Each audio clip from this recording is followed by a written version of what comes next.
All right, hello everyone. Welcome over here to our series of interviews. If you're live, you're not live, good morning, good afternoon, good evening, wherever you guys are doing right now. It's Houston, Texas, about 6 p.m. or almost 6 p.m. right now. And I was having a conversation with one of our members right here in Spanish. Hola, ¿cómo están? Fluent, super fluent Spanish. And we decided to talk about her company and what she does with the energy sector and everything. And she was so passionate about everything in Spanish. And I'm looking at her, I'm like, you need to be on the series of interviews today. So everybody who's coming here, we don't see your names yet, but we appreciate the appreciation. So today, I'm so happy to have Jennifer, who was actually working this afternoon, very close in proximity with my work. Thank you, Mary, for the thumbs up. And let's do justice. And I'm gonna just go ahead and jump in, and I'm gonna let Jennifer do an introduction, a little bit about herself. And if she's missing something, I'll jump in and ask you the question. So why don't you tell our audience what your name is, where you're coming from, and why are you here in Houston? Okay. So my name is Jennifer Mutchler. I was born and raised in Corpus Christi, Texas. After graduating from high school, I went off to Austin and got a degree in Latin American Studies at St. Edward's University. That's why her Spanish is great. Yes. When I was in high school, I had an opportunity to do a Rotary Youth Exchange program to Argentina and fell in love with Latin American culture and the language, and it inspired me to really learn. And I thought that life was going to take me down a path of being a Spanish teacher and teaching Latin American history and culture, which I have a passion for. And after a series of living abroad and studying different things, because you lived in Chile. That's why her accent in Spanish is very Chilean, by the way. Also Argentina. You're right. You traveled there. Say I can do accents in speaking in Spanish, but I can't do accents in English. In English. That's hilarious. Really funny. So you went on the path of career thinking, I'm gonna graduate, I wanna be, at some point were you thinking living abroad, living in South America or in a Spanish speaking country? Yes, and I did. In fact, after I graduated from college, I moved back to Chile with the intention of staying indefinitely. And it's like this chicken and egg scenario. To get a job, you have to have a visa, and to get a visa, you have to have a job. And so after 6 months of depleting my savings, I had to come home and get an actual job. How long was this? How long ago? Oh gosh, this was in 2007. 2007, wow. Yeah. So you actually went ahead and decided to live your dream, and then you also lived and were exposed as an American abroad. Correct. To the regulations, to go through, permitting and visas and whatnot. Not easy. Not easy. Now, this whole topic is about talking how living in another country, living in another city has been able to impact your life. You're bilingual, you were born here, you lived abroad, you're married to somebody whose heritage is Hispanic, Mexican. What is your perspective? What's your overview in regard to, being an immigrant or just being from another country? I think it's very different. From an early age, growing up in Corpus Christi, I always heard the Hispanic ladies, speaking Spanish at Mervyn's or at the mall, and I always wanted to know what they were saying, what they were talking about. I could always see that they had this subculture within our culture that was interesting to me, and so I just always chose to embrace it, learn about it. It gave me the motivation to live abroad, and obviously you learn so much about yourself doing that. And you learn, so true. Just as importantly, you learn about other people, and you see that just because somebody is in South America, they're not living their life necessarily any different than we are. They're speaking a different language, they have a different culture, but their love for each other, their love for their families, it's all really the same. I learned that people outside of the U.S. actually know more about the U.S. than people inside the U.S. Yes, true. And I was always really impressed by, I've traveled through Europe and Japan, and I've always been so amazed at how other people take the time to learn other languages and become a citizen of the world, whereas most Americans are citizens of America. The girl, this is awesome. A shout out to my friend Maria Soledad Peña. When we were in high school and she was here as an exchange student, she got into an argument with my boyfriend at the time. Okay. Because he told her she wasn't an American. And she said, yes, I am. I'm a South American. South American, yes. You're a North American. I'm a South American. It's a lot of my friends were telling me, why Americans? I said, well, it's already a form of speaking. You know, I respect that. But you know, I totally see your point as well. Now, you were talking about your work.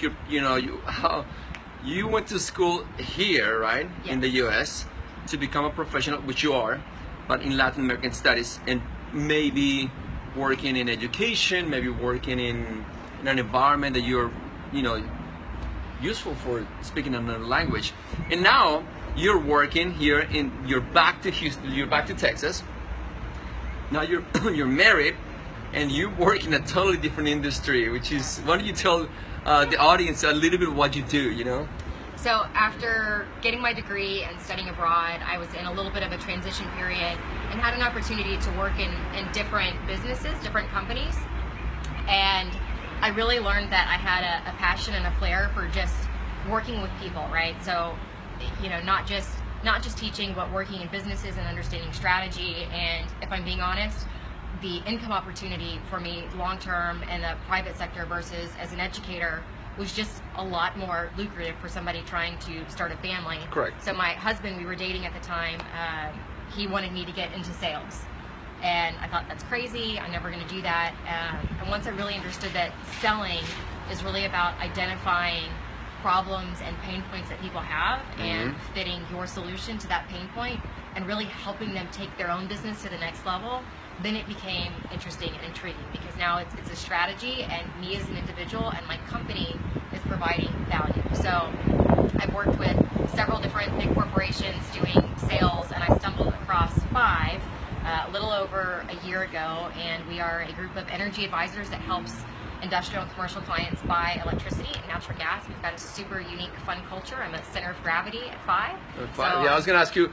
Let's do this. No, it's because I have to say this right. It's 6 p.m. People are getting ready to go home and go to the gym, go to do the workout and everything else.